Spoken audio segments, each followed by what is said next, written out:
2 house points to the first person who shouts out which actor has done more movies than Frank Grillo this year. Spoiler alert, it's Scott Adkins, and we're going to talk about his new one, One Shot.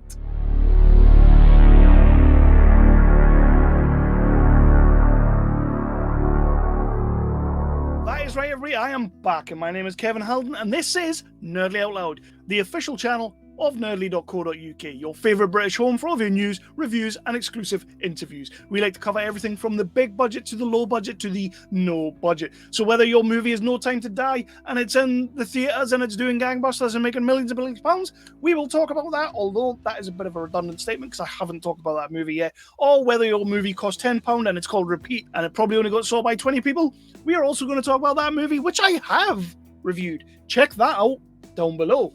So yeah, we're back for another one. This one's called One Shot. It stars Scott Adkins, and by the title you may realise that it was done in one take. Yes, we're doing another one take. I don't care if I just did Boiling Point. I don't care if I did Last Call a couple of months back. We are now doing a Scott Adkins one take movie called One Shot. James Nunn, I feel like you could have come up with a better name than One Shot for a movie that is made in one shot, but I'm not going to wax lyrical on that and give my gripe on that. I genuinely just want to talk about the movie. Before I do that though, there is a subscribe button down below. Why don't you give that a little click? Get all the notifications, get all the things like that, hit the bell, hit the like, and drop me a comment in the comment section. So do all of that wonderful stuff, and then of course head over to Nerdly, where you will find a ton of reviews that people have been writing for us. We have many contributors over there. They like to review everything in the TV world, the movie world, the game world, and the wrestling world. We've got all the wrestling brands from the big boys to the little boys covered over at Nerdly. That's what we like to do. We are a bunch of nerds. So we're going to roll into the review. Let's talk about Scott Adkins' movie directed by James Nunn, One Shot.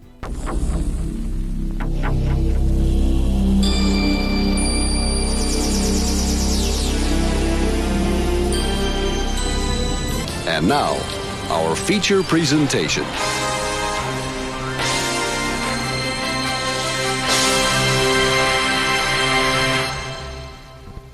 I think you all know the story by now. We are going to go like this. We're going to talk about the plot. We're going to talk about the cast and the characters. Then we're going to get into what I did and what I didn't like. And then I will give you my final rating review. It is my Nerdly review. My Nerdly Out Loud review. Not necessarily the review of nerdly.co.uk as a whole, but it's pretty important. So yeah.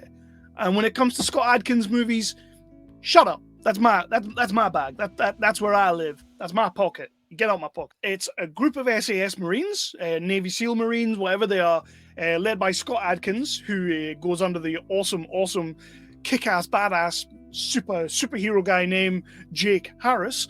And he is taking this woman, Zoe Anderson, played by Ashley Greene, wonderfully I might add, and his team to an island, like a prison island, kind of like Guantanamo Bay, but we're not going to call it Guantanamo Bay because that would be too close to home. So they go there. There is someone who's being held there. They want to get him off the island, into the helicopter, and away. However, the baddies turn up. How the baddies get there, I'm not entirely sure because this is an island, so I'm pretty sure like they would see the boats coming in. But let's just draw a line under that conversation. They turn up, and actually, let's not draw a line under that conversation because the truck turns up. They open the back of the truck, and no less than 300,002,182 people get out the back of this truck. That's an exaggeration. So now the fight is on. They need to get this guy off the island, into the helicopter, and away. But they now have a load of insurgents, or whatever you want to call them, coming in to take this man's life, extinguish his life, and shuffle him from his mortal coil. And we're doing all of this in one shot. So I guess there's not really that much to talk about plot-wise. It is literally the goodies go on the island, the baddies come for the goodies, and the goodies have to just survive for the next hour and a half. That's pretty much the plot. So let's just bounce into our cast and our characters. Scott Adkins is Jake Harris. I'm a massive Scott Adkins fan. I will watch anything the man does. Avengement was one of my favorite movies when it came out a couple of years ago. I love The Debt Collectors. I just think Scott Adkins is a badass, kick-ass dude. And he always will be. So I'm going to watch anything he does. Anything he does. And if he does not play Johnny Cage in Mortal Kombat 2, I will bloody riot. That's me endorsing you, Scott Adkins. Be Johnny Cage. And I realize you've probably been doing that yourself. You've probably tested out for it. You probably are going to be Johnny Cage, and it's going to be freaking awesome. Ashley Greene as Zoe Anderson, the green sort of the rookie kind of person coming onto the island and everything. She's a little bit out of her depth, but then she does actually start showing some chops.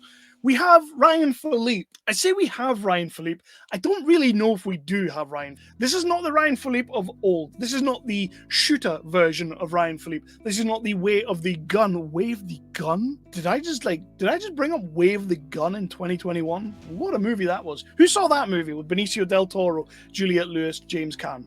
Wonderful, wonderful movie. If you haven't seen Wave the Gun, check it out. But I will say Ryan's doing a decent job. He's not doing a bad job. He's just not doing the greatest job.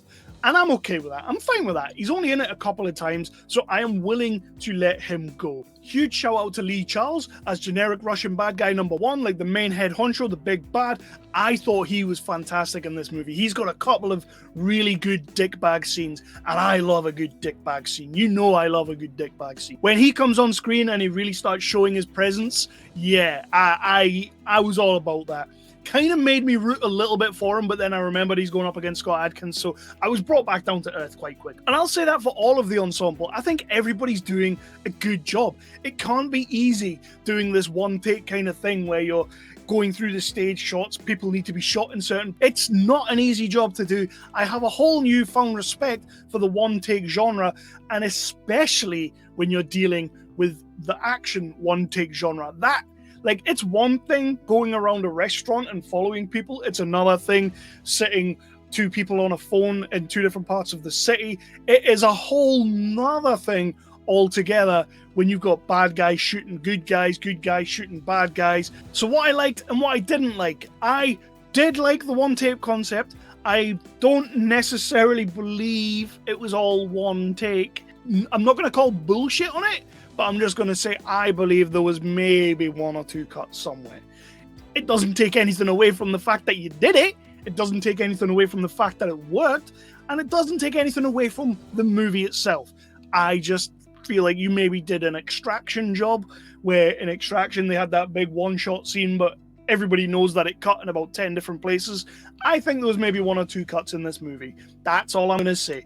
I'm still on board with everything you've done, and I still think you've done a fantastic job. What I also liked, Scott Adkins.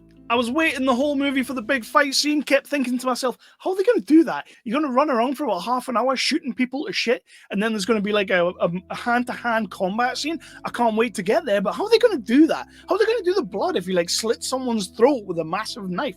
Oh boy, did they do it, and I loved it. I love me some Scott Adkins. I think everybody knows that. I'll just stop gushing over him. There really isn't a great deal that I didn't like about the movie. James Nunn, you've done a great job. I do genuinely want to chat to you about this movie because I'm interested in the way this kind of thing is done. And One Shot has shown a different side. It has shown that however we do the action side of these sort of things, it can be done and we can make it look good. It looks great. If I had to pick a negative, if I had to nitpick on something, I really rate Ryan Phillippe as an actor, and I don't think he had enough to do. I don't think he really got enough to do. But then again, you can't have everybody having everything. You've already got 2 top-billed stars with Ashley Greene and Scott Adkins, so I guess one of them has to sit back. And that was Ryan Phillippe, but he's playing that role of sort of RC CIA agent who doesn't really want to be all that helpful. So it's all cool. I will let it go. I think the script for this is actually really good. I think what you're working with and the way you're working around things is excellent. There weren't any moments that pulled me out of the movie. That's good. So I guess with that, I'm just going to move straight into my Nerdly rating, which is the rating of Nerdly Out Loud and not the rating of Nerdly.co.uk as a whole. Phil has contractually obligated me to say that at the end of every episode. He hasn't really. I just made that up. I don't know why I made that up. It made me sound stupid. I'm going to give this movie a straight 4 out of 5. I think what you've done is fantastic. There wasn't anything that really destroyed anything. Like, it really did sit really well with me. But I'm dropping it a point, and I don't really know why I'm dropping it a point. There was just something at the end of this movie that I felt like it was lacking. there was just something not quite right when this movie ended. And I think director James Nunn has really achieved something that he should be damn proud of. And everybody involved in the cast and crew, some of the ensemble cast are actually really good. And you really do get this feeling that when the camera is off them, by the time it comes back to them, you get the feeling that their lives did carry on. Because when we pick back up, their lives are carrying on. Sometimes I've seen a few one-shots where that doesn't work. It kind of comes back around and there's a character there who looks like he's just been waiting off screen. That doesn't appear in this movie one bit. It's not there at all. And there's plenty of moments when that could happen, but it doesn't happen. So yeah, I'm giving this a straight 4 out of 5. That is my rating, 4 out of 5. I'm going to go now because, yeah, this has been going on. But what I'm going to ask you to do is definitely hit that subscribe, hit that like, and ding that bell. There is a comment section below. If you have seen One Shot, please do leave a comment. Let me know what you thought of the movie. We can discuss it. We can talk about it. That is where the conversation will continue. So please do hit us up there. We'll talk about this movie till the cows come home because it's got Scott Adkins in it, one of my favorite guys, and it's got James Nunn at the helm. And I really do rate James Nunn. So